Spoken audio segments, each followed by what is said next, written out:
Flagship Android device manufacturer Samsung owes Apple $1.05 billion in damages for patent infringement. It's obviously a huge win for Apple, but some say it's also great news for Microsoft. GeekWire says that's because Microsoft's Windows Phone is already pretty differentiated in the smartphone market.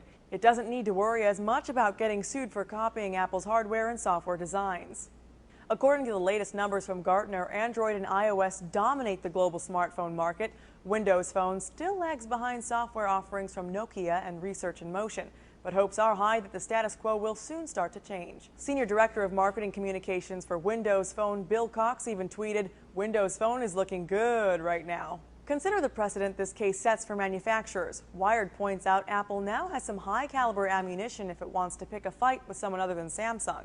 Indeed, since the jury deemed Apple's iPhone-related design patents and user interface patents infringed across such a wide spectrum of products, other handset makers, Android manufacturers in particular, may find themselves in Apple's sights for future patent litigation. In this way, says All Things D, Microsoft might directly benefit. Windows Phone starts to look more attractive simply because Apple is less likely to sue it into the ground at some point. And simply being in the right place at the right time has worked for Microsoft in the past, ZDNet explains. Microsoft often advances when its competitors fail. Exhibit A, Xbox versus Sony PlayStation.